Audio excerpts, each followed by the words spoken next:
Okay, can everybody hear me? Yes. Usually I have a quite loud voice.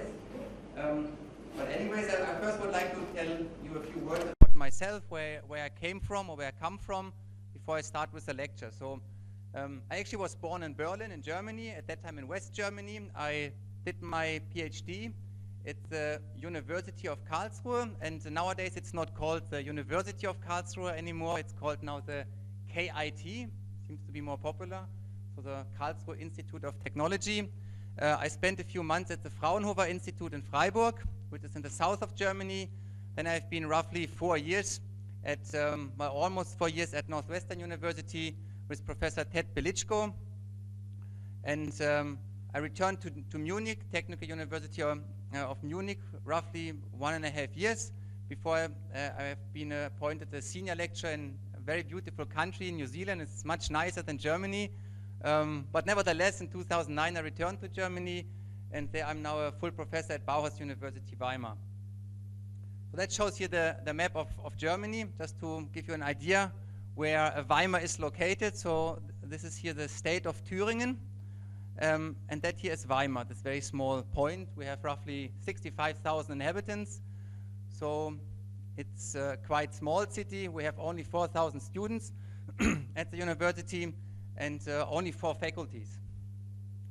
That is Weimar downtown. So you can see it is also quite small. That is here the tourist information. And Weimar is actually, maybe somebody of you have heard the Weimar Republic. That was the time between World War I and World War II. Of course, the government was not in Weimar. It was just proclaimed there because of the riots after World War I.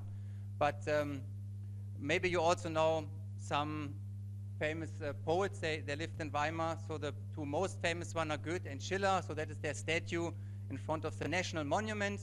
And we have also a lot of small castles, like that one. That is Castle Belvedere in the south of Weimar.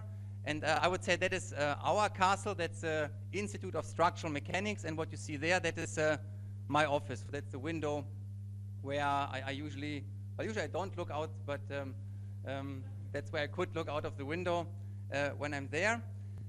So I want to give you like an outline what I want to talk today. So I have wanted to present some state-of-the-art computational methods for fracture. I will start with a brief motivation. Actually, that is a quite challenging outline. So my key focus will actually be on this part of partition of unity enriched methods. And when I say partition of unity enriched methods, I mean the extended finite element method. I also will give you a historic overview of how fracture was modeled in meshfree methods. And in fact, some of the concepts have been also adopted in XFEM.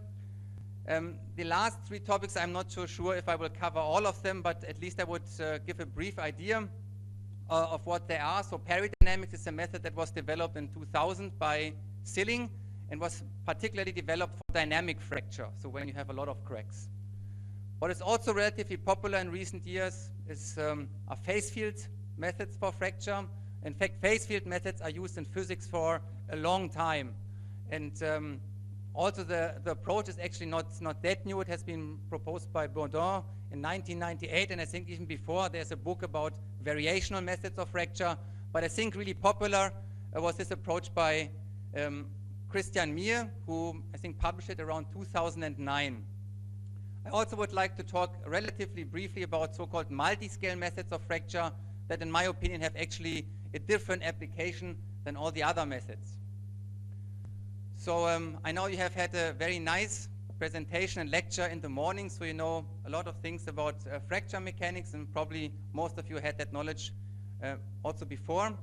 Nevertheless, a brief introduction. So what we would like to model is material failure or structural failure. So we would like to know if a structure or if a material fails, and the progenitors of material failure are usually cracks or sometimes also shear bends. So the cracks initiate, propagate, maybe they branch, they join, and finally that causes a fracture of the structure. So when you want to model that in a computational analysis, the key question is what problems occur. I'm going to talk about this in a moment. how can these problems be avoided? And is it really necessary to model a crack explicitly? So they are a different type of approaches. I would say they are discrete fracture models. That's what I'm going to talk about today. But they are also like continuous approaches to fracture. So actually, the phase field approach is not really a discrete approach to fracture. That's a continuous approach to fracture. I believe, and I think a lot of my colleagues also believe, that for many problems it's indeed necessary to model the crack explicitly. And that will lead us now to the next question: how can we model a crack? And therefore we need two ingredients. We first need a method that can capture the crack kinematics, which is a jump in the displacement field. And then we need the physical condition in order to decide if a crack initiates or propagates. We need to determine the length of the crack, and so on and so forth. And I'm going to focus in my presentation only on the first aspects. I look at methods that can capture the crack kinematics, the jump in the displacement field, though of course it's very important to also look at the second ingredient. I think it's maybe even more important, and that is closely related to the constitutive model. So in the morning you focused on linear elastic fracture mechanics, or also some extensions to elastoplastic fracture mechanics. You can of course have also like a continuum point of view on this topic, and I will show like one slide to that a little bit later. So back to what are actually the problems that occur when you have fracture. I focus now mainly on nonlinear materials. I know my picture is here not the nicest one, but that is here a classical stress-strain curve for a quasi-brittle material. So with increasing strains, we have decreasing stresses. So on that domain is called strain softening. So apparently we use uniqueness of the solution we have for two different values of the strain, the same value of the stress. The solution is no longer stable, and that means that our boundary value problem on dynamics, the initial boundary value problem, is ill-posed. And if you model such an ill-posed problem with, for example, finite elements, that will lead to mesh-dependent results and a so-called localization on a set of measure 0. So how does such a mesh dependence manifest? It manifests in different ways, but I would like to point out the load deflection curve. So for example, if the energy which is dissipated at post-localization is not negligible anymore, then you would have a load deflection curve that does not converge when you refine the mesh. So your results are actually physically meaningless. And what one can do is one can use a regularization to restore the well-posedness of the boundary value problem. And there are many approaches. I want to focus here only on 3 of them, on gradient models, non-local models, and viscose models. This is actually a continuous approach to fracture. All these methods have certain advantages and certain drawbacks. I would like to focus only on the last line of the drawbacks that all of these 4 methods have. Of course, if you consider that as a drawback. So what they do is they introduce an intrinsic length scale. They smear the crack over a certain width, and that requires a relatively fine mesh to resolve the crack over the width. So we need a lot of degrees of freedom. And secondly, they are not able to capture the appropriate crack kinematics, which is a jump in the displacement field. So what can be done? One can use so-called cohesive zone models, and I think in the course of the conference next week, there are also a lot of contribution about cohesive zone models, and I would like to give you like a brief idea what a cohesive zone model is. It was originally introduced by Barenblatt in 1962, and he actually developed it for crack propagation along existing grain boundaries. Hillerborg extended that concept a little bit later and allowed the crack to propagate arbitrarily through a domain. And the principal idea of this cohesive zone models is shown here in that figure. We have at the beginning a constitutive model with strain softening. We have a cracking criteria, and when that cracking criteria is met, one switches from a continuum to a discontinuum. We introduce crack surface and external boundary, and to ensure that the right amount of energy is dissipated at post-localization, we have here a so-called traction separation model, which I illustrate here only in 1D for pure mode 1 fracture when the crack opens. So that is here the traction, and that is here the crack mouth opening. So usually we have also different cohesive zone models. That is here a rigid cohesive zone model. So we have here the maximum stress at the crack tip here, and then it decays down to 0 until the crack is widely open. So in the governing equation, so for example, we look here at our linear momentum equation. Of course, when we have statics and the inertia term would vanish, we have now an additional term due to the cohesive zone model, and that is basically highlighted here. So we have here the cohesive traction, and they are usually formulated in terms of the jump and the displacement field. And I'm going to talk now mainly about how to introduce this jump and the displacement field. So when we would like to model fracture, the first bad news is that we don't have one general method that can handle all type of fractures. And what do I mean with that? Let's look, for example, at an impact, like here, impact into glass. You can see we have here a huge amount of fragments, a huge amount of cracks. They coalesce, they branch and join, and so on. And a method that can deal with a single crack, for example, XFEM, might not be very well suited to deal with this type of problems. On the other hand, if we have few cracks here, then a method like XFEM is probably very well suited. These are like here some other examples. For example, this is here also a very famous accident that happens here in the US during a flight where the entire roof was ripped off.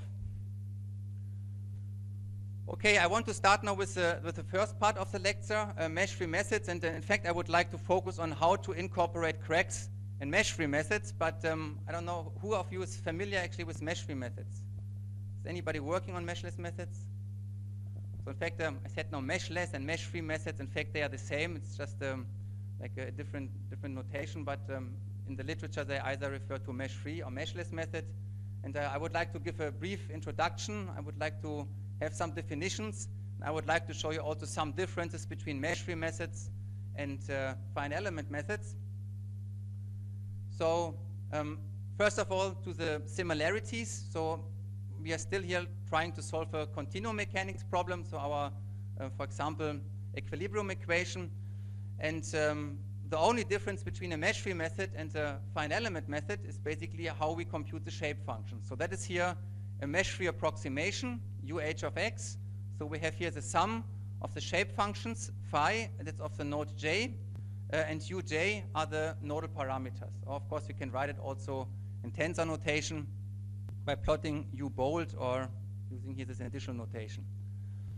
So that figure should roughly illustrate the shape of the mesh-free and the fine element shape function for the node here in the middle. So that is here a classical bilinear shape function of a Q4 element. So you cannot see this bilinear term in the diagonal. And that shows here how roughly a mesh-free method or mesh-free shape function looks like. So we have here a central point in the middle. So when we look now from the bird perspective, from the top, that would be, for example, this yellow point.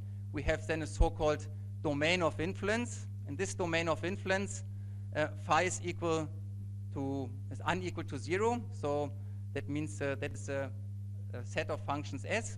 Outside the domain, the shape function is equal to 0.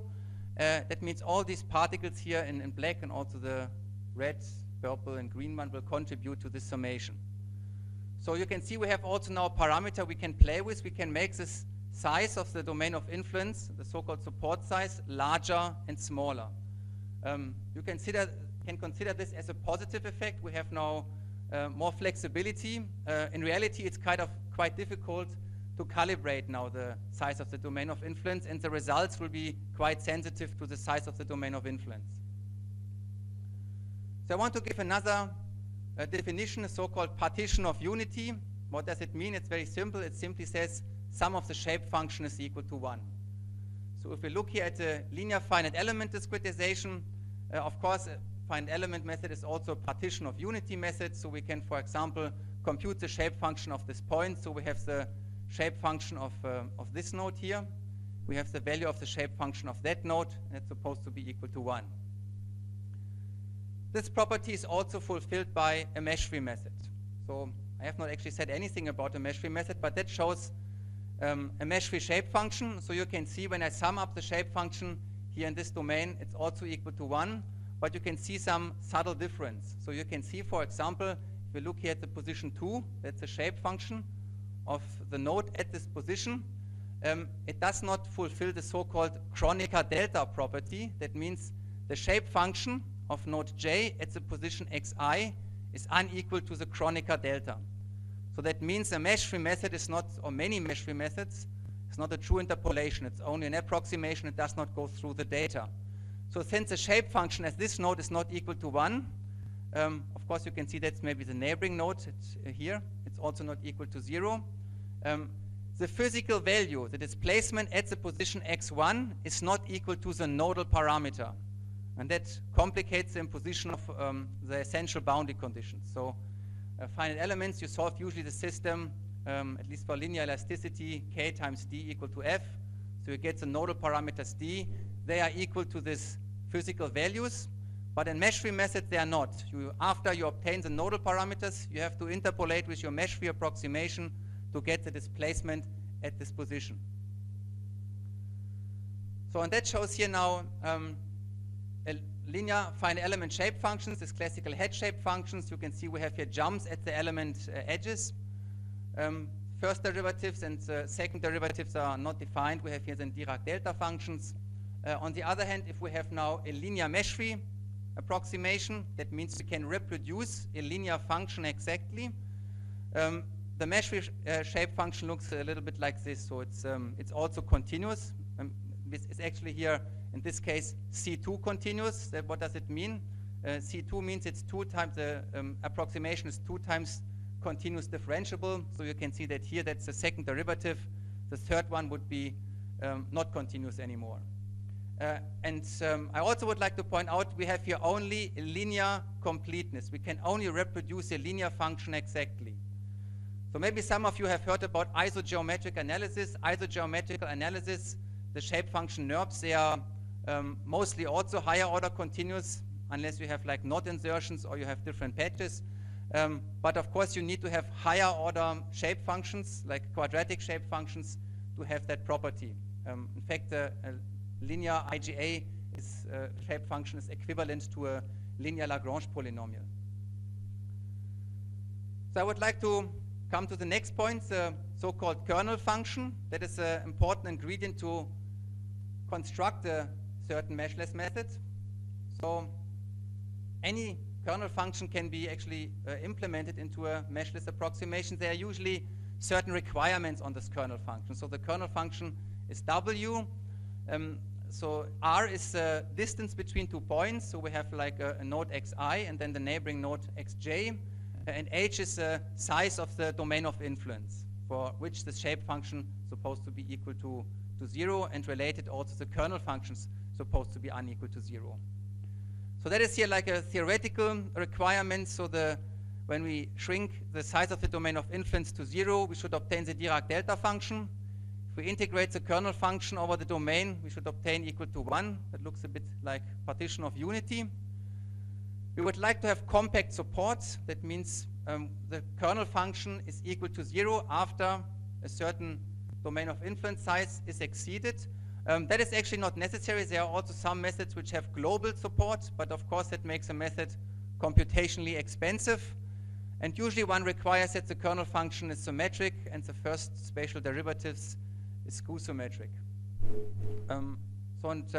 Instead of expressing now the kernel function in terms of the distance between the particles, one normalizes it by dividing it by the size of the domain of influence. So that is one classical kernel function. There are also other words for the term kernel functions, like weighting function or window function. That's a quartic B-spline. So the quartic B-spline is, if I remember correctly, C2 continuous. So when Z is between 0 and 1, we have a Z form, and otherwise it's equal to 0. So here again, R is the distance between 2 points, and H is the size of the domain of influence. So that shows here the kernel function of the quartic spline. So that is here in 2D. That is here x direction, y direction, and here that is the value of the quartic B-spline, and that's the first derivative. I would point out already something which is, causes some difficulties in meshless methods. That's a derivative of the quartic spline is equal to 0 at the point itself. So that is usually not the case in finite elements. But here that is equal to 0, and that causes some difficulties. I also mentioned we can adjust now the size of the domain of influence of this kernel function. So here we have h over x. So of course I can say, for example, we have now only one neighboring node. So h is equal to x. And let's see how we can reproduce a given function. So that is somehow arbitrary, but let's assume we have the function 1 minus x squared. That here is an analytical solution. And we look now how our meshfree approximation can interpolate or approximate this analytical solution. So you can see it does actually quite poorly. We have here this high frequency oscillations. And when we increase now the size of the domain of influence, let's look, for example, at that node. Let's keep two neighbors from the left and from the right. Then you can see we do much better. So that is an approximation which is linear complete. So we don't actually expect that we exactly can reproduce an analytical solution. But you can also see if I further increase the size of the domain of influence, for example, including 4 particles in the sum from each side, then we have this excessive smoothing. So our results actually get worse instead of better. So that, of course, depends also on the regularity of the problem. So for example, if we have a shear band, we know we have a high gradient, and it's probably better to have a small domain of influence. While when we have a smooth solution, we might want to have a larger domain of influence. And calibrating the size of the domain of influence is still an open issue in meshless methods. So I would like to show you the elementary Galerkin method that was proposed in 1994 by Ted Pelichko. I think meanwhile there are some more advanced meshless methods, but I think it's an extremely popular method, and I would like to explain you the basic idea. It looks in a way a little bit similar how we actually derive the shape functions of a linear triangle directly in the physical space. So of course we can use also an isoparametric mapping, but this linear triangle is often formulated directly in the physical space. So we have here a movingly square approximation. So that is here our u of h. That is p is a polynomial function. So usually we have here polynomial functions in there like 1, x, y, z, x squared, and so on. Depends of what function we would like to reproduce. And for Galerkin method, we need at least linear completeness. And a here are unknown parameters, and in a movingly square approach, they depend also on x. So now, of course, there's a difference to how we derive the linear triangle in FEM. So we define now a discrete weighted L2 norm J that depends on the unknowns A. So we have here PA minus U of, actually that's not correct, it should be UJ. So I have actually a few mistakes here in my slides. I apologize for that, but I will point that out also when I go through the slides. So UJ, these are the nodal parameters. And W, that is here our kernel function. N here is a number of nodes in the entire discretization, and our index M here is the number of functions in this vector P. So for example, if we can reproduce in 2D the polynomial 1x and y, that would be a 1 times 3 and a 1 times 3 and here a 3 times 1 matrix. So of course we can recast that also in a vector matrix form. We store now all these vectors in P. That would be an n times m matrix, m times 1 and n times 1 matrix. That is here a diagonal matrix of n times n, and here PA minus U. So we minimize finally this discrete weighted L2 norm with respect to A. Then we obtain that equation here. We solve this equation with respect to A. And then we plug A back into the approximation above there. And then we have constructed the shape function of an elementary Galerkin method. So here again you can see we have here P transpose W. That is also not correct, should be P. And that is in the literature often the matrix A, which is of m times m. So one can see when we have now more functions in this polynomial basis, we have a much larger matrix. P transpose W, that is basically a matrix which is called often B. And U of x hat, this is a nodal vector that contains all the nodal parameters. I also would like to point out that is P of x hat. So that is, of course, like a matrix that contains discrete values. This matrix P does not depend on x. The same U of x hat, that also is a vector of nodal parameters. It does not depend on x. Only A and W here depends on x. So now plugging A back into the approximation here. Oops, that was not good. Okay. Leads finally to UH is equal P transpose. That is here the first time, and then we have to invert this matrix A minus 1 B times U of x hat. So P transpose A minus 1 B, this is our EFG shape function. Or you can write it also in this summation. So we sum here from J equal to 1, K equal to 1 to M, and I equal 1 to N. So in summary, we have here a basic approximation, P transpose A, so that is also not correct, it should be vice versa, P transpose A. We minimize this quadratic form with respect to our unknown parameters A, solve this equation with respect to A, plug it back into the basic approximation, and then we have the classical form you know also from finite elements. Sum of the shape functions times nodal parameters. So, and that is the way how we compute the shape functions. There are certain issues in meshless methods. I focus here now on the elementary Galerkin methods. One is integration. So we don't have here a polynomial function. We have actually a rational function. So integration is not exact when we use Gauss quadrature. And in fact, if we use higher order elements, it's also not exact because we have still the Jacobian, right? So even when you have like Q4 elements, you integrate actually a rational function and not a polynomial. But there are also other ways to integrate in meshless methods. So a classical way is nodal integration. So you have here the integral of f over domain d omega. So one can construct a Delaunay triangulation, and then the Voronoi cells and the volume of this Voronoi cells will serve as quadrature weights here. And nodal integration leads to an instability. It's similar to an instability due to rank deficiency in finite elements. And one issue is that most of the time, for example, you have to actually integrate the derivative of a function, B transpose C, B, d omega, for example. So in the derivative, that's what I mentioned before, at the node itself is equal to 0, and that is suboptimal. And there are ways to stabilize that.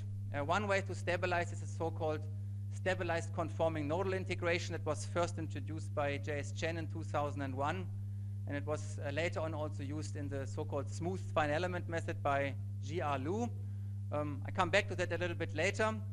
It has actually two ingredients. First of all, and sometimes I wonder why that actually works, because we don't work anymore with a compatible strain tensor. We use a so-called smooth strain tensor. So here's another mistake. So it shouldn't be epsilon tilde, it should be epsilon. That is 1/2, then in brackets, nabla u plus u nabla. And then we multiply this with a smoothing function and integrate it over the domain. So that is a so-called smooth domain. Omega 0 is a smoothing domain, and that is here a smoothing function that should fulfill two key requirements. First of all, it's supposed to be larger or equal to 0. So of course, when you have like a positive strain, you would like that it remains positive. So tension remains tension. And if we integrate now this function over the domain, we should obtain a value equal to 1. And the easiest way to construct now such a function that fulfills these two requirements is simply to use the area of that smoothing domain. And that is denoted by AM. So we choose now a function 1 over AM, and then apparently we fulfill these two requirements. Otherwise, this function psi is equal to 0. So the second ingredient is we use now the Gauss divergence theorem. Actually, we use the Green theorem to transform the domain integral back into a boundary integral. So we have here the compatible strain tensor 1/2, then AM, that is constant. We can take it out of the integral, and then we transform this domain integral back to a boundary integral. And the key feature is we don't have the derivatives of u anymore, and n is a normal to that so-called smoothing cell. And you can see we integrate now along the boundary of that smoothing cell. That would be our Voronoi cell. And at that domain, first of all, we need only the shape function itself, but they are not equal to 0 anymore. Another way is to use so-called stress point integration. So we simply add stress points that will also stabilize nodal integration. I think I don't want to go in too much detail and come relatively soon also to fracture, actually. And another way is to use cell integration. And Atluri, actually, he introduced the notion of truly meshless methods. So apparently now our method requires a background mesh for integration. So what we would do, we would construct here now a background finite element mesh. I think it's very hot here.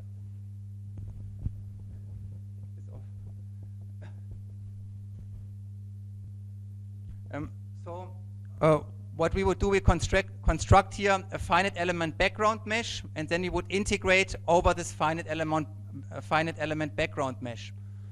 So of course we don't necessarily need to align the meshfree nodes, which are here illustrated in black, to the finite element nodes. We could have also such a discretization. So we have, for example, a structured background mesh, and here an arbitrary discretization cannot be that arbitrary because we still need a few nodes inside a background mesh. And then we have a classical isoparametric concept. So we integrate then here by mapping from a parameter space back to a physical space using Gauss quadrature. So in fact, to be here correct, we should have here some j, for example, here sum over I, and then we have here the quadrature where it's wj times wi actually. And then should be the psi I and eta j. Yeah. So here, as I mentioned before, this Gauss quadrature, we need n quadrature points to be able to reproduce or integrate exactly a polynomial of order 2n minus 1. And keep in mind, meshfree shape functions are not polynomials, so what is standardly done, one increases the number of quadrature points, but there are also smarter ways to integrate. Another issue is the imposition of essential boundary conditions, because this Kronecker delta property is not fulfilled. And one way to impose essential boundary conditions is, for example, Lagrange multiplier method. One can use also Nietzsche's method that does not require introducing additional degrees of freedom. And we don't have the problem to show that we fulfill the if-loop condition. But I want to briefly show you how to impose essential boundary conditions with Lagrange multipliers. Actually, sometimes I review some papers where they show like very poor convergence rate with meshless methods, and from my experience, that is often related to the not very accurate imposition of these Dirichlet boundary conditions. So we have here the energy, so potential energy. Then we add now the energy for the Lagrange multipliers. So here G is the essential boundary conditions you would like to impose, so U minus U bar. So apparently U bar is now a constant value in this case. And lambda are the Lagrange multipliers. We can take now the first variation of this potential W bar.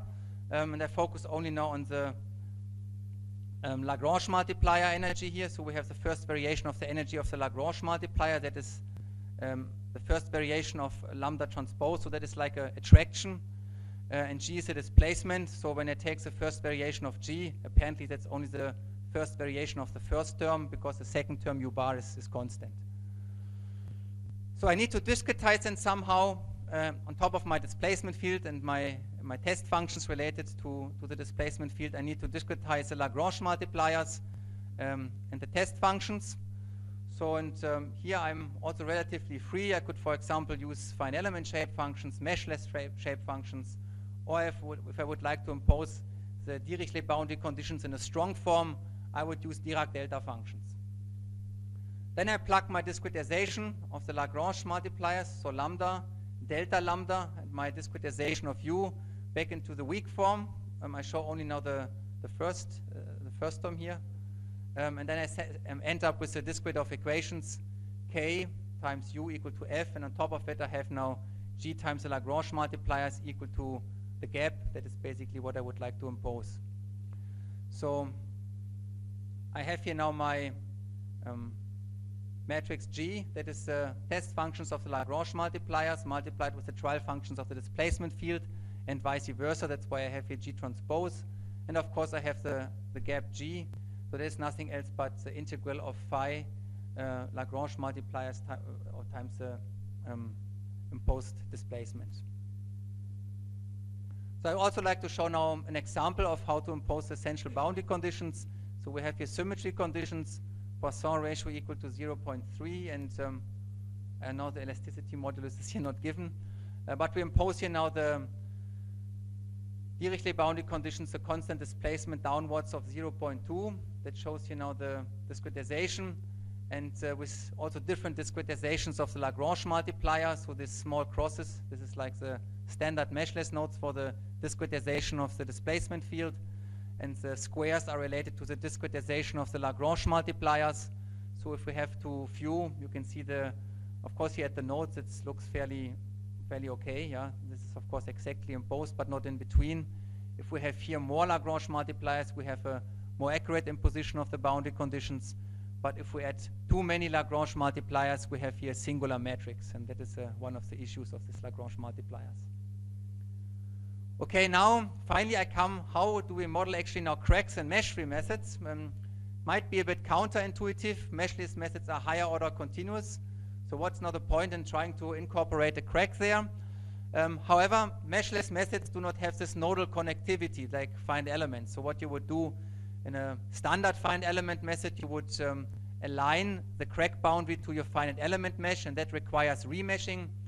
In fact, we are working also now on remeshing techniques because we believe due to the vast improvement of the mesh generators, it's actually not such a bad option to use remeshing.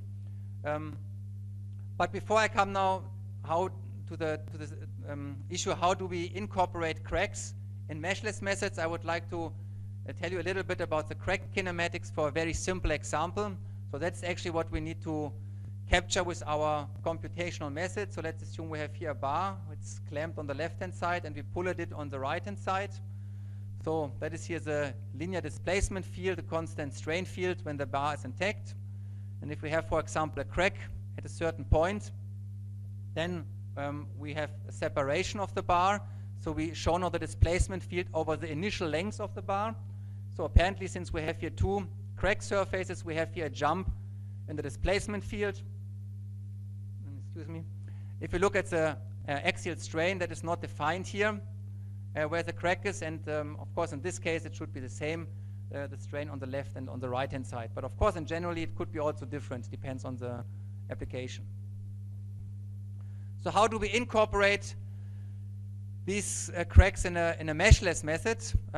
The first approach was the visibility method. It was proposed also in 1994 in the first elementary Galerkin paper. So in this case, the crack is considered to be opaque. And let's look, for example, at a particle A. Usually, in the absence of the crack, you could see we have here this radial basis functions, and when you look from the top, a circle, and all the nodes that fall inside that circle should contribute to the discretization and the summation. So what you do is you simply cut now the shape functions at the crack and exclude these two particles on the opposite side of the crack. And how will the shape function look like? It will look like illustrated here on the right hand side. And you can clearly see here the shape function here is discontinuous. That will of course capture the discontinuous displacement field, but unfortunately we have introduced also some artifact because the crack is supposed to end here. And the shape function is also discontinuous along that line.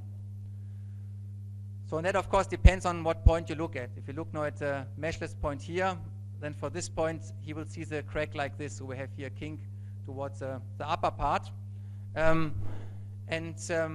One way to circumvent this artificial discontinuity was proposed a little bit later by the so-called diffraction method. So what does the diffraction method do? It tries to eliminate this artificial discontinuity. So it's actually motivated like diffracts around the sharp corner. So the equations of the diffraction method, which I will not show here, do not have any similarities to the equations they use in optics. But The diffraction method makes sure that the shape function is still discontinuous along that line. That cannot be seen here very well, at least from that point of view. And it removes here this artificial discontinuity. A method that is a little bit simpler is a so-called transparency criterion, but let's say it's easier to implement. It assumes that the crack is transparent at the crack tip, and therefore it's also less accurate, because the crack tip is also not at the position where it's supposed to be. So this figure looks a little bit similar to the one I've shown before. The approximation is actually quite different. I would also like to show you now an example with this diffraction, transparency, and visibility method that shows here in a log-log scale the error in the energy norm versus ln h. So h is the distance in this case between the particles for, of course, a structured discretization. So you can see the convergence rate as a visibility method is unaffected compared to the convergence rate of the diffraction and the transparency method. So the accuracy is slightly less. What you can also see, of course, that is a linear complete EFG approximation. So the optimal convergence rate should be equal to 1 for a smooth problem. And that is, of course, lost because of the singularity at the crack tip. When we look here now at the normalized stress intensity factor, so that is the optimal value of 1, unfortunately not in a log-log scale. So you can see also the visibility method is slightly worse than the diffraction and transparency method. That's for only a mode 1 fracture problem. So in order to improve the accuracy, one can use a so-called enrichment. I think you have heard about it a lot in the morning, so I don't need to say much about it right now. But what one can try to do, one can try to incorporate now the information of the analytical solution into the approximation. In fact, such type of approaches are also not very new. They have been pursued in the 1980s by Barsoom in the so-called singular elements. They have already designed special elements that can account for the analytical solution. And in 1997, Fleming and Belichko proposed also such an approach in meshless methods. And there are actually 3 types of enrichment schemes. One is a so-called intrinsic enrichment, and the other 2 are so-called extrinsic enrichments. So one can, of course, use trigonometric identities that span the basis of the linear elastic fracture mechanic crack tip displacement field that is given here. And one can incorporate now this analytical solution into the meshless approximation. So the easiest way, or maybe not the easiest way, but one way to do it is you simply expand your polynomial basis. So you have the standard polynomial basis of your elementary Galerkin method, 1, x, and y. And now you introduce the solution from the linear elastic fracture mechanics, so square root of r sine theta over 2 and all the other 3 terms. And the MLS approximation remains untouched. So you still have the shape function phi. You have to invert this matrix A. The only difference is we have here now a different polynomial basis, which is not now polynomial anymore. And that is also why it's called intrinsic, because it's intrinsically introduced to the polynomial basis. Unfortunately, that has also some drawbacks. I mentioned we have to invert here this matrix A. And there are also some requirements on the inversion of the matrix A. So we need to have a sufficient number of neighboring points. We need to have at least the same number of neighboring points as functions in this vector P. And also the arrangement of points cannot be that arbitrary. However, we need actually this enrichment only in front of the crack tip. We don't need it far away. And if we simply omit now this enrichment far away from the crack tip, then we introduce an artificial discontinuity at the transition from the continuous to the discontinuous intrinsic basis. So what one tries to do to circumvent that problem, and this type of concepts are also used in other parts of computational mechanics, for example in multi-scale methods. I don't know, maybe you have heard about the Arlequin method or the bridging domain method that's actually based on a linear weighting of an energy. That is not a linear weighting of an energy, but the equations look actually quite similar. So what one would try to do is one introduces a so-called blending domain So we have here like the crack, that is the crack tip. Then we would like to have an area where we use an enrichment. Of course, you have to define also this radius R1. And then far away, that is basically outside this outer radius, we would like to have an approximation with a linear complete basis of P that has only the functions 1, x, and y. And then we have this transition domain, or the so-called blending domain, that blends over the enriched domain to a linear domain. And that is done quite easily. We can now look at our displacement field UH of x. So we have now a function r times u enriched plus 1 minus r times u linear. So we need to choose now the function r, which is equal to 1 in this enriched domain. The function r is supposed to be equal to 0 in this outer domain. So that removes the first term. And it should blend over smoothly from 1 to 0 in this transition domain. So a very simple function that can be constructed is that function r, which is 1 minus xi. And xi is simply r minus r1 divided by r2 minus r1. So r is the radius, r1 is here the inner radius, and r2 is the outer radius. So that is apparently a function that blends over an enriched domain linear down to the linear approximation of the standard EFG approximation. Of course, one can choose also other functions of R. That is also a function that was proposed in the paper of 1997 from Fleming and Belichko. And finally, the only difference is we have here now the approximation U and the slightly modified basis functions phi bar, which accounts here for the enriched part in front of the crack tip and the linear part, which is farther away. So besides this, by the way, if you have questions also, then please feel free to just interrupt me and ask any questions. Okay, what one can also do is, theoretically, you don't need to use all these terms, which is of course more accurate, but if you would like to have like a smaller matrix A, so you don't need to invert, in this case, a 7 times 7, but only 4 times 4 matrix, you simply keep the first term of the enrichment, this theta over 2 makes sure you have a jump in the displacement field at the crack tip, and the square root of r ensures also the stress singularity. And some researchers also include only the square root of r term and use some other techniques to ensure the jump in the displacement field, like this, for example, visibility method.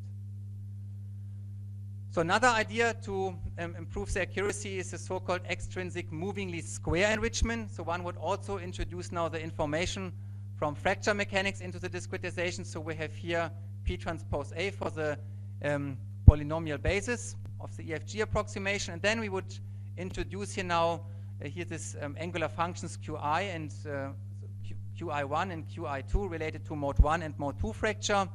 And K1K and K1 and K2K are approximations of the stress intensity factor. So these are like global parameters. So you would add now 2 additional degrees of freedom to your system of equations. You would solve for these degrees of freedom. You don't need to take derivatives with respect to them. So you can see they don't depend on x. And theoretically, you could use them also, as I said, as an approximation of your stress intensity factors without the need to implement the J integral or interaction integral. However, if you would use them as an approximation, they actually showed also that this approximation is quite rude and you cannot recover optimal convergence rates. So I show later on also some results, actually not with where we use here this as an estimate, but where you use the interaction integral to evaluate finally the stress intensity factors. So again, A and P, here again, this A shouldn't be transposed. We have the unknown coefficients and the polynomial basis.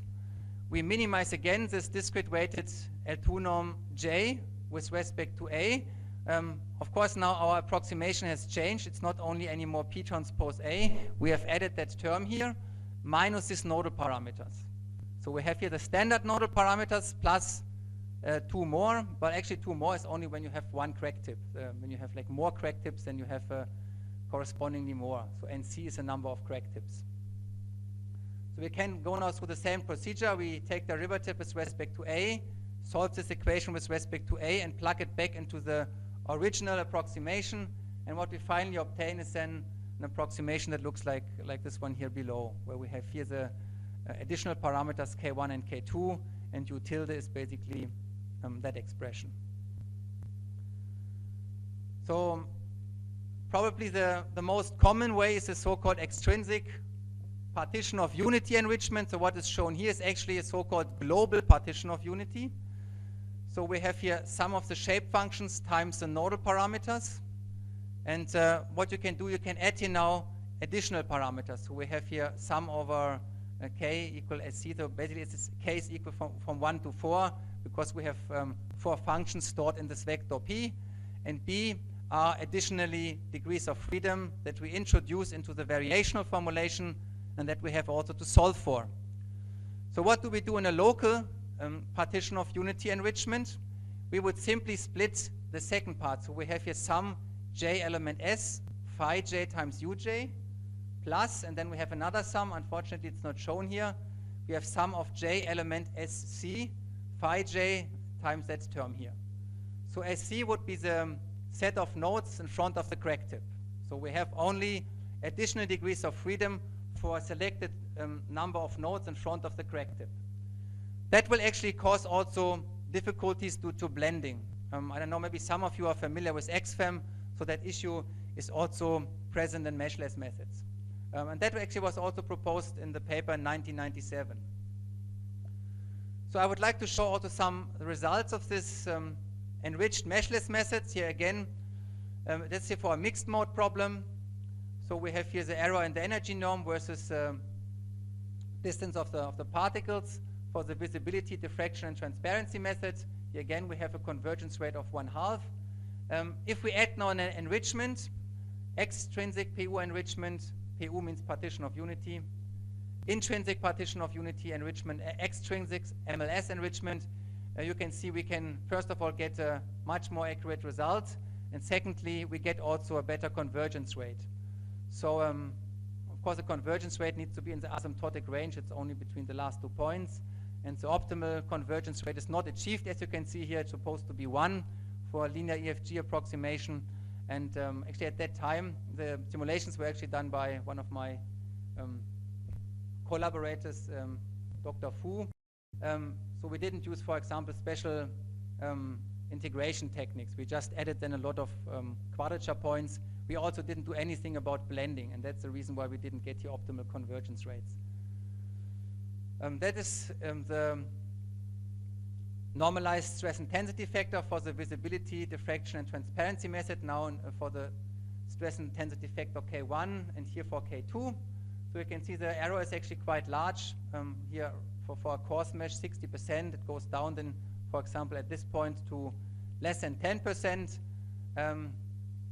So if we use an enrichment, I'm actually not so sure. I was also a little bit suspicious when I saw the results that it's the coarsest mesh and they have an error less than 1%, which looks to me a bit too good, but maybe also the enriched domain is in the order of the entire discretization domain, and then I think these things can happen. But you can clearly see the improvements quite drastically by adding this enrichment. So, and of course that is here the same for the stress intensity factor K2. Here the results are not as good, but I think still we have errors in which are then less than 1%. As I said, it's also not really like the method that I developed. It is like a method developed in 1997. Okay, I have to open now the next slides.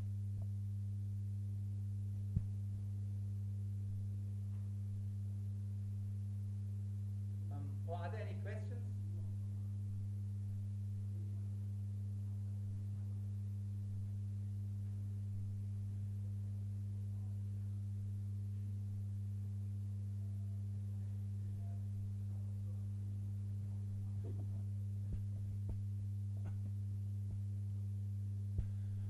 Okay, I want to come now to the next part, to partition of unity enriched methods. So I will focus on the extended finite element method. I don't know, is somebody working here on XFEM or using XFEM?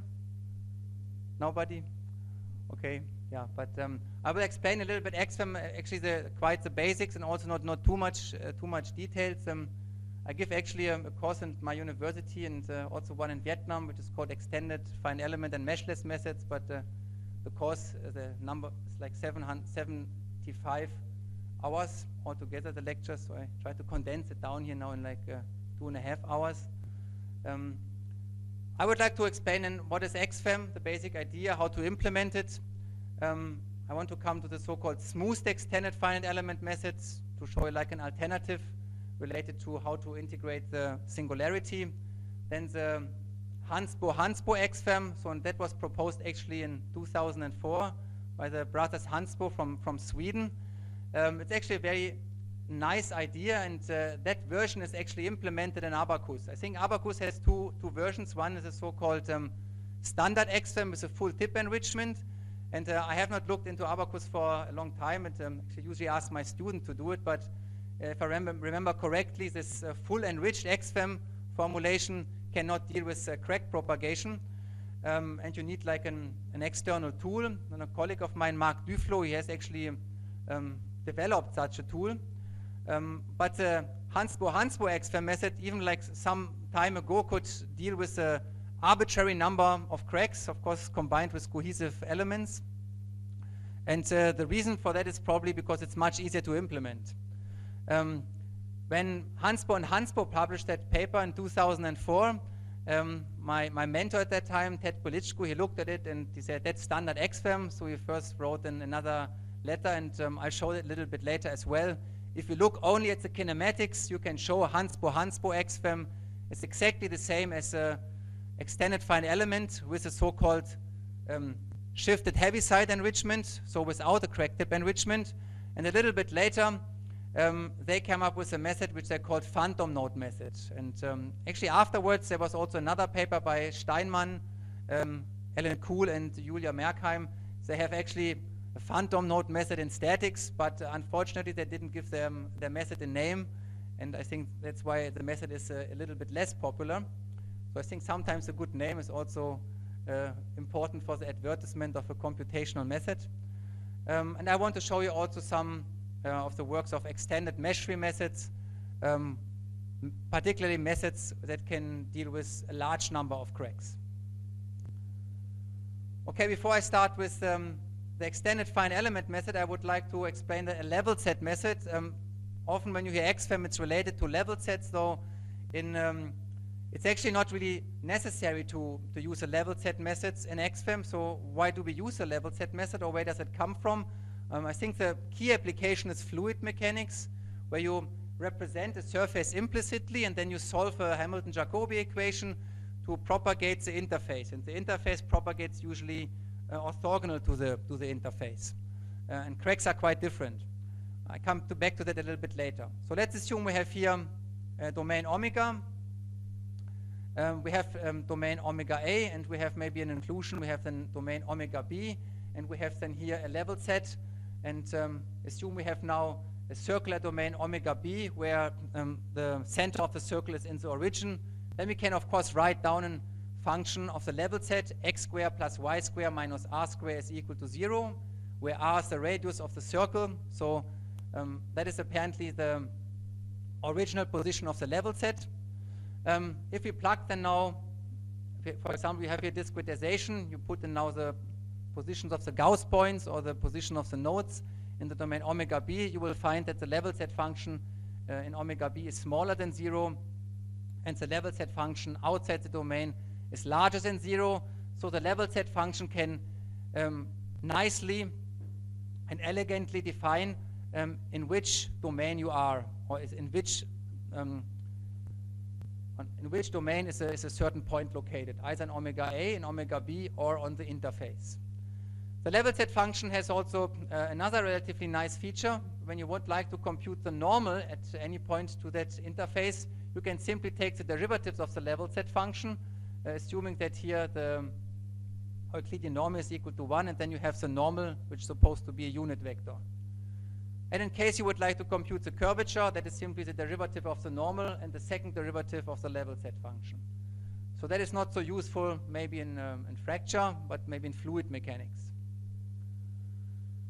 So let's look here at, we would like to integrate now a function g, or actually derivative of a function. Let's assume we have here now like domain omega A, a domain omega B, and that is here the normal, that is here an interior interface.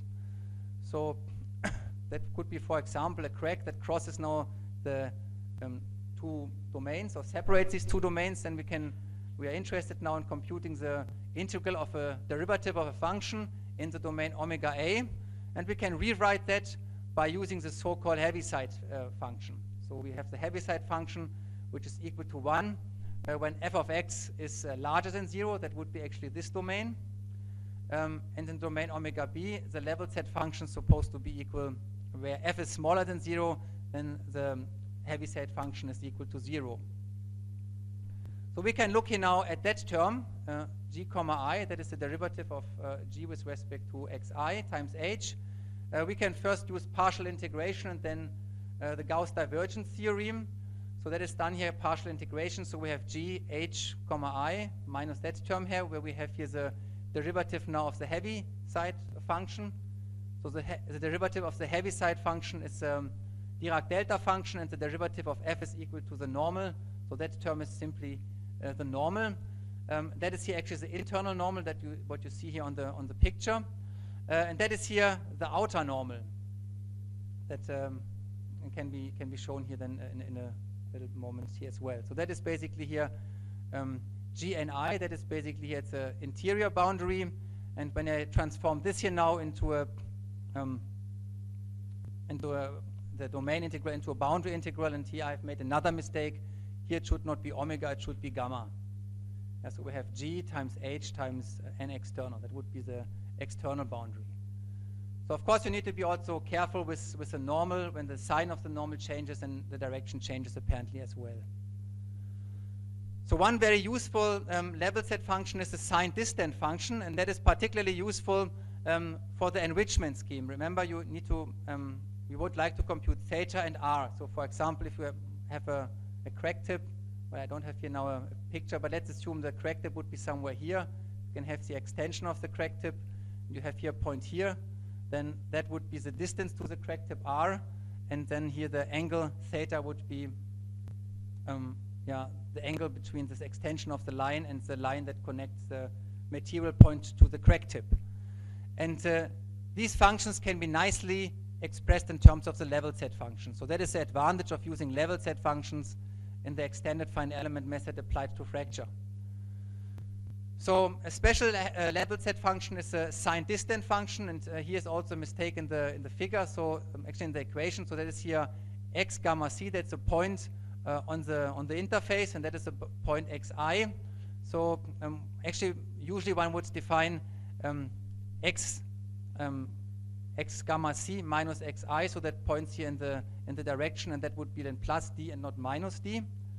So that is then in domain omega A, and in omega d that points actually in the opposite direction. You have then the minus d.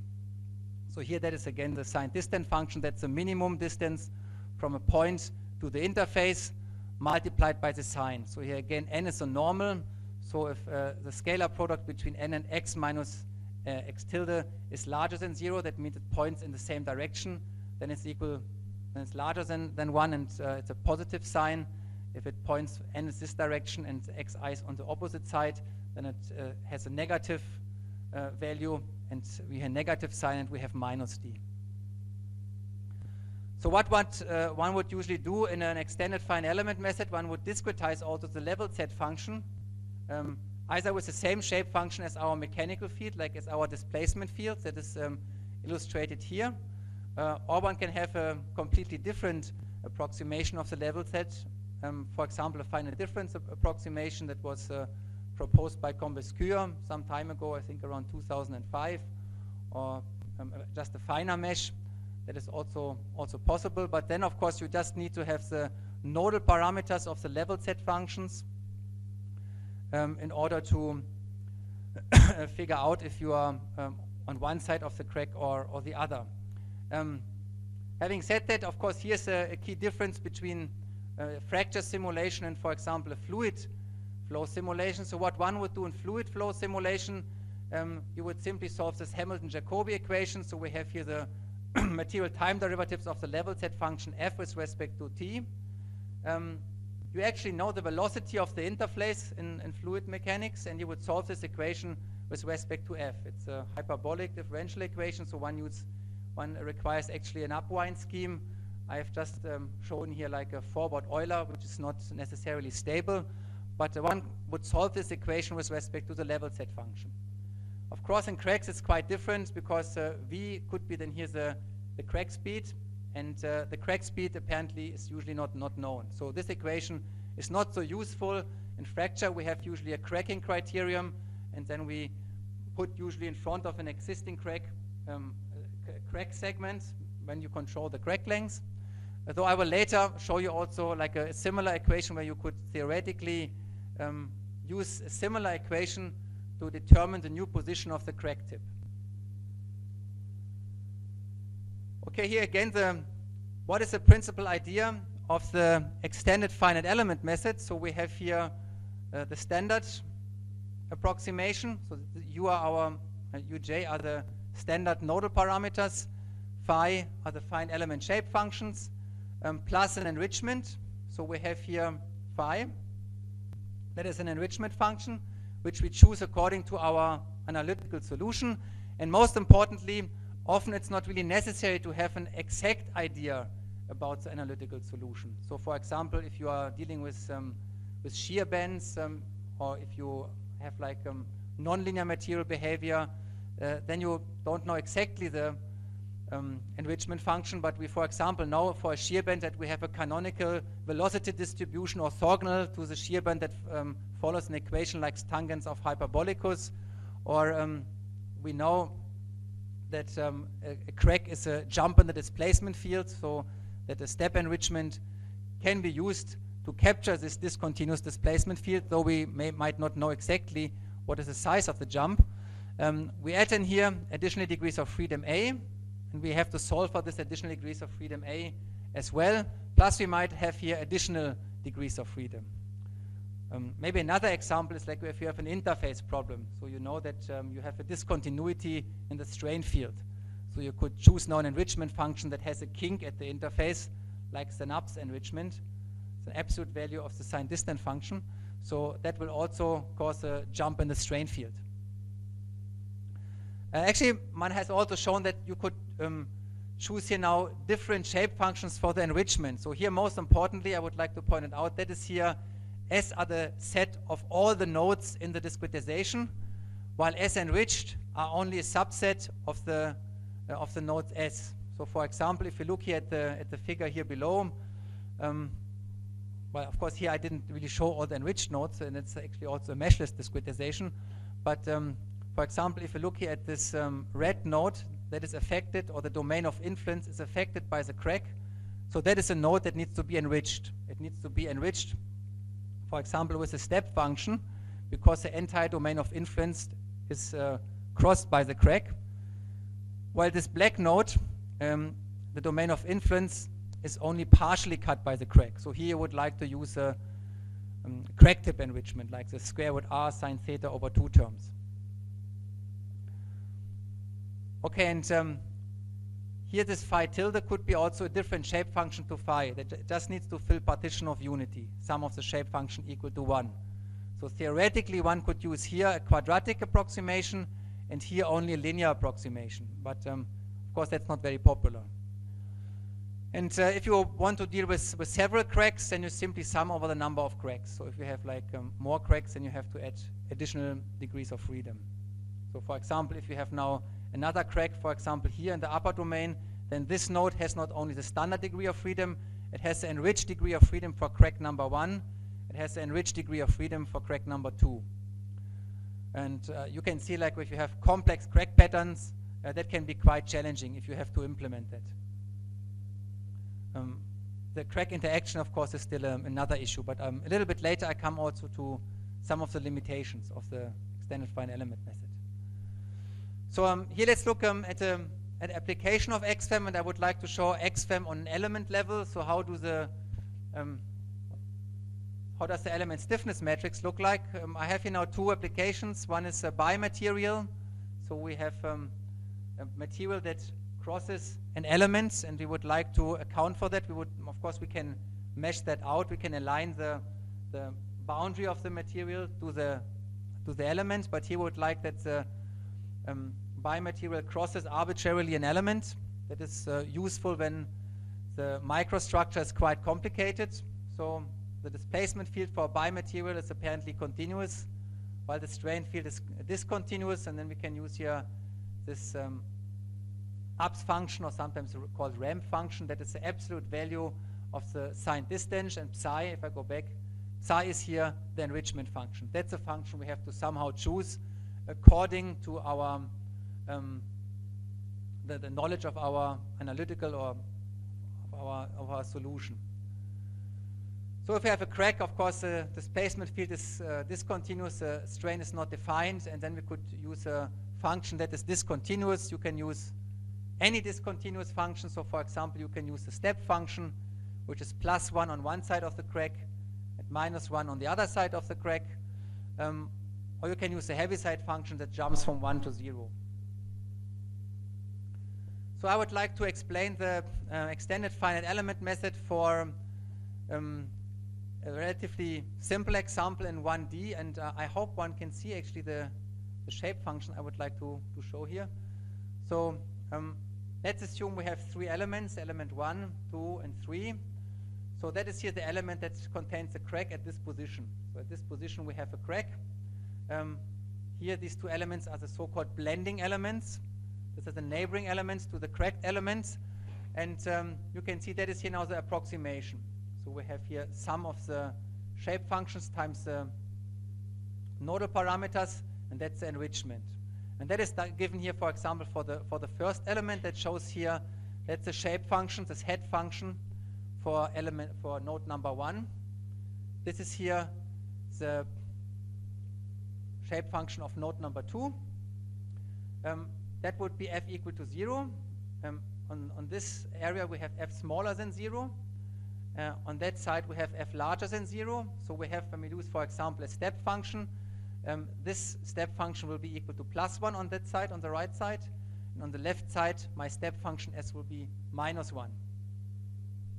So, and now we can illustrate the so-called enriched shape function. That is a product of the enrichment function plus a standard finite element shape functions for these 2 nodes. Of course, that's only the interpolation in that cracked elements, and we have here the shape function of the element here. That's, I think, pretty obvious, because we simply multiply now this shape functions by -1 on the left-hand side and by +1 on the right-hand side, and then we obtain here such a shape function. And if you look now at the enriched shape function, s times n of node number 2, then we obtain such a shape function. Here we have a value of +, of course. Here we have a value of -. And if you would like to compute now the jump on the displacement field, I'm going to show that a little bit later, more detailed, when I come to the Hansbo XFEM. You can see, of course, the first approximation is continuous. That can be clearly seen also from the shape function itself. So this term cannot create a jump in the displacement field. But if you would like to compute now the jump in the displacement field, you would interpolate with the nodal parameters from the left and from the right-hand side when the point reaches the crack. So, and if you have a step function that jumps from +1 to -1, you can actually show that you have here a factor of 2. If you replace now the step function with the Heaviside function, then this factor of 2 will vanish, and you have only a factor of 1, because jumps only from 0 directly to 1. One drawback of this this enrichment is that you lose the interpolation character of the finite element method. So, and here's another error in the equation. So, for example, let's look at this node. Let's assume k is now node number 2. That is node number 1. Node number 2. Then we can compute now the displacement of node number 1 simply by this interpolation. So it's pretty obvious. The shape function of node 2 at the position of 1 is equal to 0. That is basically shown here. And of course, that's also the case for the enriched shape function. So the value here is equal to 0. So when we interpolate, we can actually say u of the position x2 is equal to the parameter u at this position. Yeah, that is basically simply u2. But now we have here the enrichment. You can see that here. We have also an additional degree a, and that should be ak and not aj. So we have here now the value of ak that we solve for in our system of equations, plus the value of the step function at f of xk, and that is equal to +1. So our interpolation, or our true displacement field is actually uk plus ak. So it's not anymore uk. So in other words, when we obtain now the nodal parameters uk and ak, of course for the entire discretization, then similar as in meshless methods, we need to still to interpolate if we would like to obtain the physical value of the node at this position. However, there's a way out of it, as at least it can be done fairly easily for an enrichment function which is constant. One can use a so-called shifting. Of course, you can choose arbitrary enrichment functions. So instead of using s of x, you use a shifted enriched function, which is s of x minus s of f of xi. Yeah, that is basically shown here. Or here is sum over j, s of phi of xj. So what does it mean? We look only now at the second part. So we have here the shape function ni times s of phi. So if I look, for example, at this node, then for this node, the step function is going to be positive. And now I subtract a sum now over the nodes j, so s of phi of x2, that is basically this function minus this function. So on the right-hand side, we have now removed the this value is equal to 0, and that means the entire term here is equal to 0. While when I look now at the left-hand side, again, I look here now at node number 2, and at node number 2, the value of the step function is equal to +1, but the value of the step function of the neighboring node on the left-hand side is equal to -1. So I have here 1 minus -1, and that is 2. So with this so-called shifting, I have now reconstructed my shifted step enrichment, and this step enrichment looks like that. So you can first of all see it's much narrower. We don't have the term here on the right-hand side. And you can also see that at this point here, the shape function is equal to 0. So the first nice effect is u at the position xk is indeed equal to uk. And second, you don't have problems with so-called blending. Blending elements are elements that have not only enriched degrees of freedom, but also standard degrees of freedom, like this element here. Here you have an enriched degree of freedom and a standard degree of freedom. And here you have only the standard degree of freedom, but you lack the enriched degree of freedom. And that causes problems and finally will deteriorate the convergence rate. So what you can also do, you simply use a heaviside enrichment. So the heaviside enrichment is 1 on one side and 0 on the other side. Of course, the figures look quite similar. So I've shown here that's a standard degree of freedom for this first node. That is the standard shape function of the second node. So that would be then the shape function, the enriched shape function of that node here, because on this side the heaviside function is equal to 0. That would be the shape function of the second node. We still have, of course, the same problem as with the step function. So we can use here again a shifting, which is, for example, shown here for node number 2. And then we have here this shape function. But of course, instead of having here now for the enrichment here, a jump where we have a factor of 2, we have only a factor of 1. So again, what is the problem with the blending? So here that shows like a crack or like an interface. In gray you can see the enriched elements or the omega partition of unity. In this case, so-called partition of unity is fulfilled, means sum of the shape function is equal to 1. You can clearly see that when we look here, that the sum of the shape function is equal to 1. For the second term, also sum of the shape function is equal to 1. For the element here in the middle, you can see we have, that's the shape function. plus this shape function. However, if we look here at the neighboring element, we don't have an enrichment at that node, so that is the shape function for the second term, and it does not full partition of unity. And that causes also difficulties. So this is like here, this shaded area, the so-called partial enriched or area, or the so-called blending elements. They have, and not only all, so they have here some nodes which are enriched, but some nodes which are not enriched.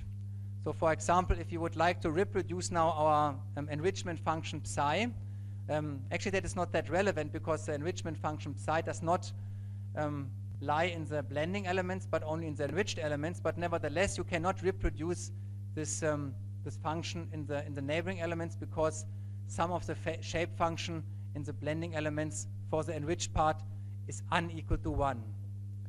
And there are actually a lot of papers that show that because of this blending combined with integration, the optimal convergence rate in XFEM cannot be recovered. So if you, for example, would now just implement the XFEM without any additional techniques for blending, without looking into details for integration, and without looking how you enrich the elements in front of the crack tip, you will not obtain optimal convergence rates.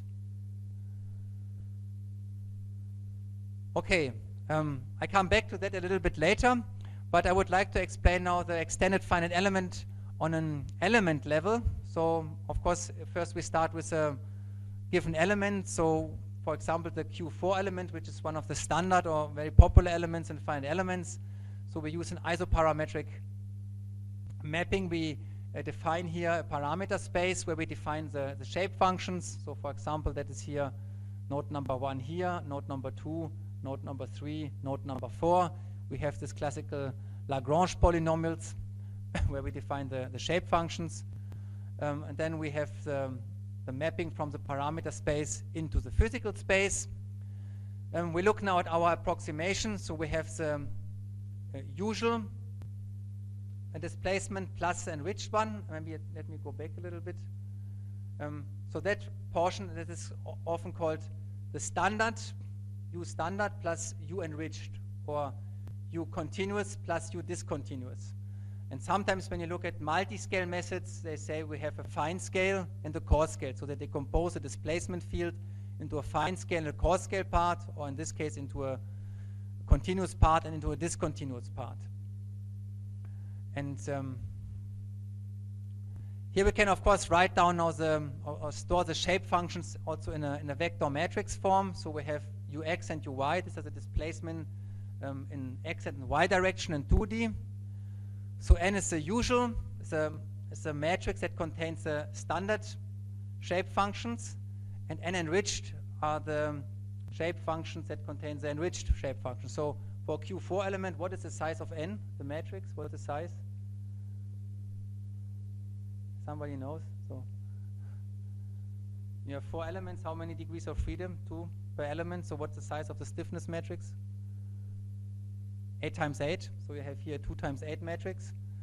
Here with the enrichment you have another 2 times 8 matrix. So you have here an 8 times 1 vector, here another 8 times 1 vector. So finally you have here, when you look at the entire matrix that contains the shape functions, you have here a 2 times 16 matrix, and here the degrees of freedom 16 times 2. Of course here for this very specific problem. So when I go back here, we have not only the standard degree of freedom U1 and U2, we have also now the degree of freedom A1 and A2, which are related to that term here. So we have now these degrees of freedom plus those degrees of freedom. And if you have a crack tip, then you would have, like I've shown before, you have then an additional 4 degrees of freedom per node, so you have then correspondingly more. Of course, usually you don't have an enrichment for the heavy side and simultaneously an enrichment for the crack tip. You have either one of them. Though that's also not mandatory. So here again, that's n usual of actually it's also not ni. So that's of course related to all the nodes. Yeah. So we have that is n1, n2, n3, and 4 of this 4 the shape function of each node in the, for example, x direction. This is the shape functions in the y direction. Actually, that's not the shape function in the y direction, but that's the interpolation related to the nodal parameters. So the first line is the nodal parameters related to the x direction, and that is related to the y direction. And then we, of course, have the enriched shape functions. So we have here n tilde. So what is n tilde? That, of course, depends a bit on what problem we solve. So, for example, if we have first of all, I would like to mention we have a shifted enrichment. So we have psi I of xi. That is simply a shorter abbreviation of psi of x minus psi of xi.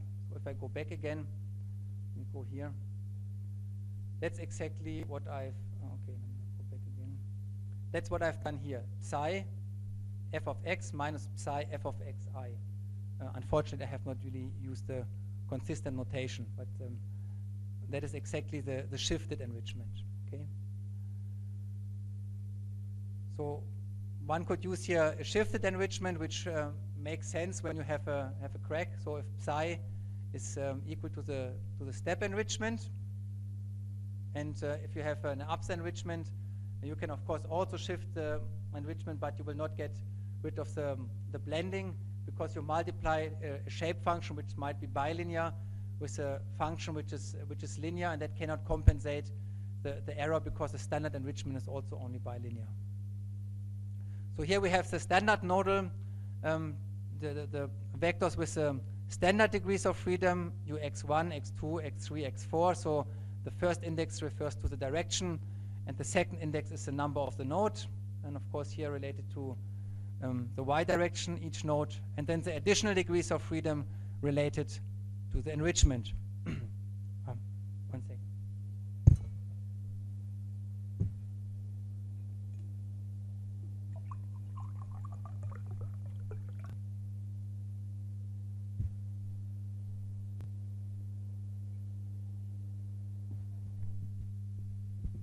Okay, I'm sorry. This could feel my voice is getting a little bit rough. Okay, so let's look here again at approximation, particularly the second term. Of course, what we finally need, we need also the gradient of the displacement field. So we simply have, these are of course nodal parameters, ui and aj, so we don't take derivative with respect to them, we just have the derivatives of the shape function, and here the derivatives of the enriched shape functions, n times psi. So we have then here the derivatives of the shape function times psi plus n times the derivatives of the enrichment function psi itself. And of course now it depends what you plug in here for psi. In case you, that was also relatively quick. In case you have here this the sign enrichment, so the absolute value, so you have simply the sign of the level set function times the derivatives of the level set function. That's the classical ups enrichment, what you would use for modeling a material interface. And if you would have a crack, you would have here the heavy side or the step function. And what's the derivative of the step function? The Dirac delta function. So that term is simply not present anymore when you have a step enrichment, and you simply have to multiply your shape function with a step enrichment, which is accomplished quite easily. So then we of course need to compute the derivatives of the shape function stored in the B matrix. Of course, finally we enter B transpose CB, that is stiffness matrix on an element level. So D is our differential operator in 2D, N is our usual matrix. So if that is here 2 times 8 matrix, that is here 3 times 2 matrix, then our B is a 3 times 8 matrix. We have a 3 times 8 matrix for the standard part and a 3 times 8 matrix for the enrichment, which is shown here. So that's here the usual part. That is here the enriched part, and of course we have here, of course, the vectors containing the nodal parameters, the degrees of freedom per node. So here again, we have the enriched part. So we have the derivatives of the enriched shape function.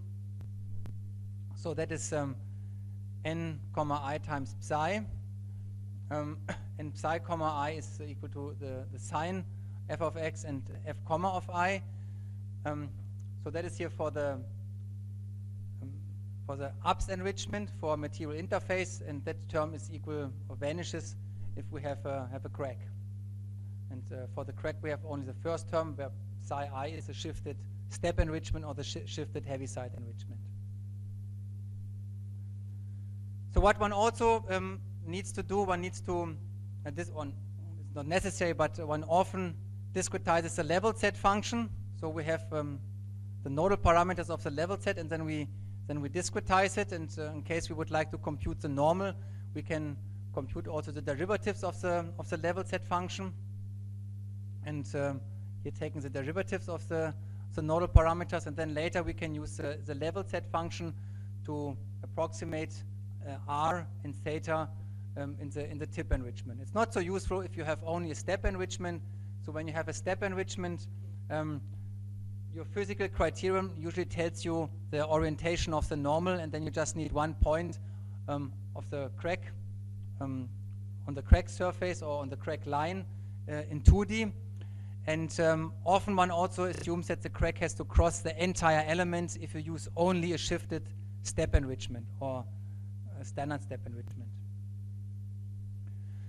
So finally, what can actually show you end up with a system KD equal to F. So of course what you do, you have the standard variational form, and you have a discretization of the test function and the trial function, plug it into your variational form, and then you end up with a system which is also KD equal to F.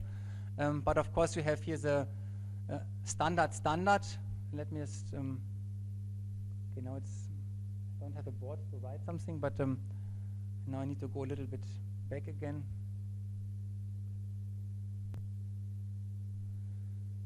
Need to go to the formulation of the enrichment. Okay, so you have actually here, that is the displacement field or the so-called trial function, n times u plus n enriched times a.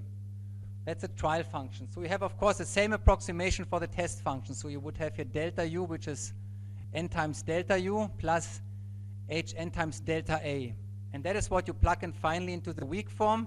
And then you get these terms where you multiply cross-multiply the test functions. You have basically the parameters u times delta u. It's like standard times standard.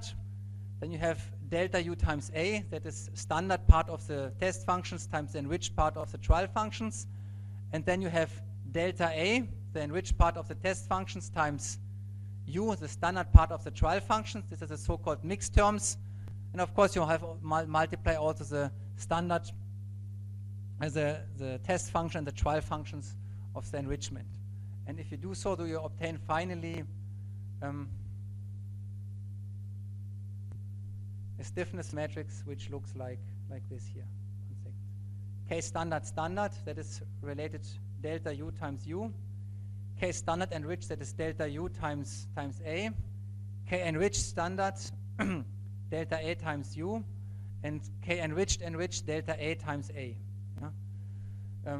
So correspondingly looks also your the submatrices of your stiffness matrix. So you have B standard transpose CB standard.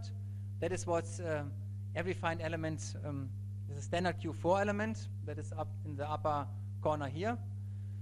So the size here is an A times 8 matrix. Then you have K standard enriched, that is B standard transpose, which is related to the test function of the standard, times B enriched of the trial function. That is up here in the upper part. That is the first mixed term. And then you have here delta U A, that is here B enriched transpose, that is related to the test function of the enrichment, and B standards, the trial function of the standard part. And of course K standard enriched is equal to K enriched standard transpose. And then of course we have here this enriched part, B enriched transpose C B enriched, and all of this is going to be a 16 times 16 stiffness matrix. So the rest is, I think, pretty standard. We have here you take the derivatives of the shape function or of the enriched shape function, delta n times x. So we have here formulated n in a parameter space, so we have derivative of n with respect to xi, and then the xi dx, that is the inverse of the Jacobian. That's what I meant when I say that term here contains only, this was my comment for the integration, where I say we actually do not integrate a polynomial function. We have also a rational function FEM because of that term. It contains constant parts if we have a linear triangle, but already for a Q4 element with the bilinear shape functions, that term is not constant anymore. Or this matrix does not contain constant terms anymore. So we can write it out here. Of course, we have here the chain rule. For example, derivative of shape function of node I with respect to x. We first take derivative with respect to r, the r dx, and plus the derivative of the shape function with respect to s. That is the other direction, the parameter space ds dx, and that, of course, are the components of our Jacobian, or in this case, of course, the inverse. So the only thing what is remaining is we take the derivative of the shape function, which is also quite standard here. So how to compute the Jacobian? I think everybody knows that as well. Of course, that is in an isoparametric concept. That means we have the same shape function to discretize our geometry as our trial functions, our displacement field. So we discretize our geometry also with the Q4 shape functions. Xi are the position of the node in the global parameter space, and then we can simply take derivatives of x with respect to r and s, and this, of course, are the components of the Jacobian. So how do we integrate actually in XFEM? So if we have no crack, it's fairly simple. We use standard Gauss quadrature. So one can show when you have a standard Q4 element, we need in two direction 2 Gauss points. That's the minimum number of Gauss points we need to integrate. It does not make sense to use actually more.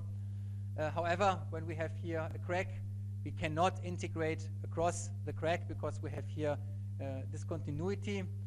So most popular is a subtriangulation. So what one would do is we have here a crack. You use a Delaunay triangulation in an element.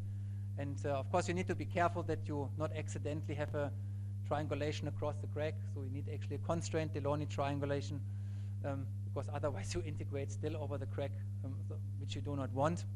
So then you integrate here in the upper part. So we have actually now 2 mappings, and now you can see an equation where we have another mistake. So we have to integrate a function f first in the domain omega minus and then in the domain omega plus. That's integration in the physical space. So we first have a parameter space, so that should be like omega tilde or so. The parameter space is then defined here in the lower part and also in the upper part. That parameter space is again triangulated. So here we have then another parameter space which depends on the coordinates eta. And then we map first from the triangular parameter space in the other parameter space, and then back into the physical space. So it's actually quite simple. We just need to compute now these 2 Jacobians. I also would like to point out we do not introduce here another node. We just need that here for integration. Of course, we have only these 4 nodes.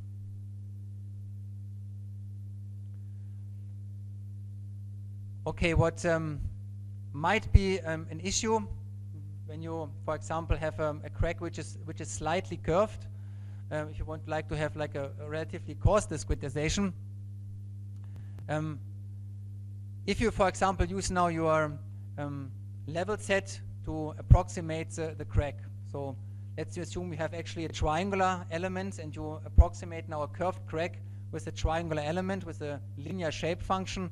That means your element does not see the crack as a curved crack. It sees the crack straight, because the triangular element can only reproduce a linear function, but not a bilinear or not a quadratic function. So what one can do to improve the accuracy, if you would like to keep a curved crack in an element, that is, for example, the case if you have now crack propagation. So, for example, you have here a slight kink, so the crack tip in the first propagation step ends up here, and then it propagates further to the next element. You're going to have a kink in there.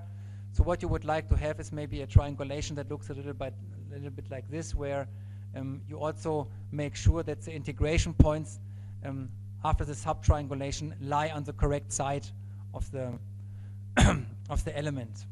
So for example, if you look here, element number 3, I think it doesn't look so bad, but if the crack would be more curved, then maybe you have an integration point which lies on the opposite side of the crack, and that of course introduces integration errors. Another way to integrate is, it was also proposed by, I think, RABCZUK some time ago, is why not using just a large number of quadrature points. So for example, assume you have now a nonlinear material and you propagate now the crack into that element. So apparently what you need to do, you need to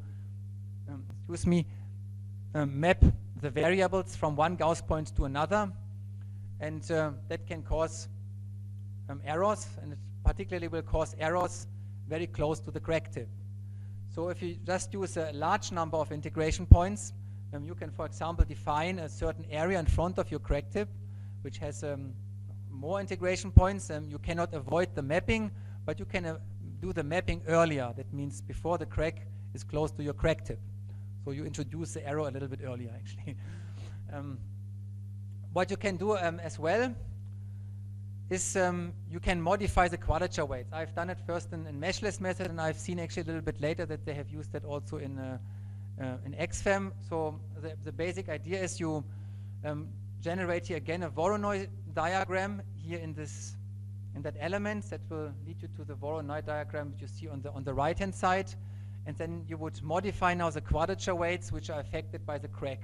That would be here these two quadrature points. Apparently the quadrature points above are not affected by the crack. Having said that, of course, what you need to know is you need to know the position of the crack in the parameter space. And of course here I assume also the crack crosses the entire element. So what do you do then? You simply modify the quadrature weight. So I have here a quadrature weight omega minus, which is the standard quadrature weight, but related to the area here below the crack. So that is VI minus, that is the area below the crack. The total volume or the total area in 2D would be V. And I have a quadrature weight WI plus, which is related here to the upper part. So that is another way how to integrate. Here I have discussed only how to integrate the step enrichment. I have not said anything about the tip enrichment. In fact, I have not even shown you the discretization for tip enrichment. And in fact, I have not included it in the presentation because I don't have enough time. But I also would like to mention other integration schemes which were done by Thomas Fries. So he has introduced here special elements only for the integration. So I would like to emphasize that he does not modify the finite element approximation anymore, but he introduces now an element to integrate certain portions a little bit more detailed. So for example, let's assume we have here that interface, could be also of course a crack, and then you can see we have a triangular element here.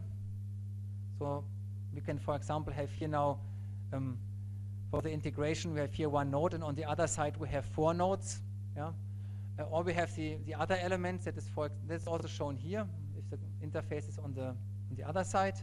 And then of course we have the upper part. So we have here a linear interpolation along these 3 sides, and there we could have, for example, a cubic interpolation.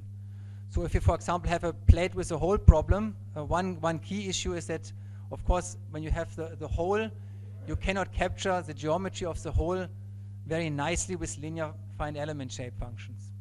In fact, if you even use a quadratic, or in this case a cubic shape functions, you will not capture the hole exactly neither, but at least you are much closer to that, and then you can have now special integration techniques which accounts for the curvature of that hole. Maybe here just also a side comment: if you look at an extended isogeometric analysis shape function, for example, based on non-uniform rational B-splines, they can capture the shape of a circular hole exactly, and they are therefore, I think, better suited than Lagrange polynomials for this specific application. Okay, also some details. What theoretically can also happen in the course of a simulation, let's say when the crack propagates, that of course is the extreme case. The crack could directly go through the nodes A and B. It would coincide with one of the element edges.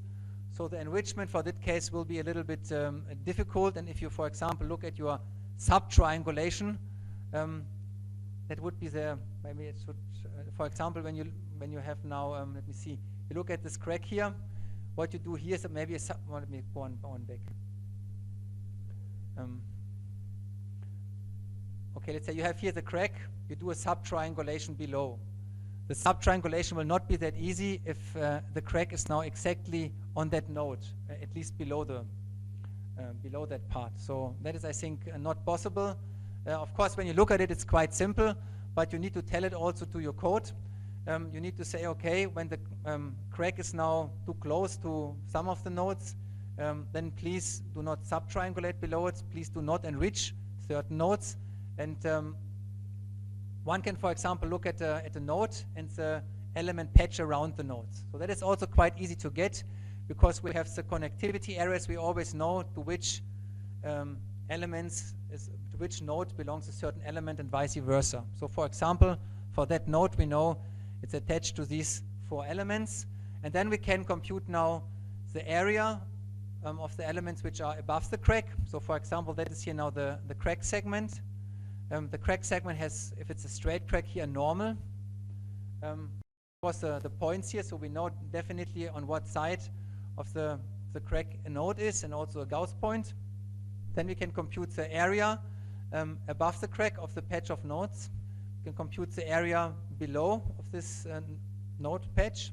And then we can compute the ratio, A omega below and A omega above, divided by the total area of this patch of elements. So when the ratio is either very large or very small, for example, if it's close to 1, 0.999, or if it's close to 0, then you would not enrich the corresponding node. So what would that mean actually? Okay, I didn't show it here, but let's for example, if you look here now at such an enrichment, you can clearly see, if you look now at, for example, node number A, the ratio is not so bad. You would enrich the node, but for example, for node number D, the ratio would be extremely large, if you look at the patch above. So you would not enrich node number D and node number C for this case. You only enrich node number A and node number B. I already mentioned relatively briefly, it is important that you account for blending. It is important that you integrate properly. I have not looked at the tip integration. I come back to that a little bit later when I come to the so-called smoothed extended finite element method. And it's also important how you enrich the elements. So in the first XFEM papers, they used the so-called topological enrichment. So you can see here that's supposed to be the crack. So the red nodes are the nodes associated to the step enrichment or to the heaviside enrichment. And then you have an element that contains the crack tip. So that element would be enriched with the crack tip enrichment, which is termed square root of r sine theta over 2, and so on and so forth. So if you enrich only the element where the crack tip is contained, that is so-called topological enrichment. And I think you can clearly see what we have to show in a finite element discretization when you refine the mesh, that you get better and better results. However, if you refine the mesh and you only enrich the elements which contain the crack tip, then of course the enriched area gets smaller and smaller and smaller, and in fact you will not get optimal convergence rate. That was also shown, I think sometimes in 2000 by Bechet and some other co-workers. And they recommended a so-called geometric enrichment. That means a little bit similar to what I've shown in the meshless approximation. You simply draw a circle around the crack tip and say, okay, in that circle, however size it should be apparently sufficient large, we enrich all these nodes. And of course, when you refine the mesh, then in this geometric enrichment, it's completely not affected in terms of the enrichment area. However, what of course is an issue, when you refine the mesh, then you have a lot of elements which contain this crack tip enrichment, and that destroys the bandwidth of your system matrix. It deteriorates the condition number, and you need to have some special techniques to deal with this ill-conditioned system. So you gain something and you lose something. There's always the saying, no lunch comes for free. So though this can recover optimal convergence rate, I think in most applications one does not use the geometrical enrichment because it's simply relatively cumbersome to make sure that your system of equations is well conditioned. I would also like to point out some other limitations of XFEM. So of course XFEM can deal with arbitrary crack growth without remeshing. However, it still needs some interaction between the crack and the underlying discretization. So for example, let's assume we have here this given discretization and we would like to model a crack like that. And assume we don't have a tip enrichment, only a step enrichment.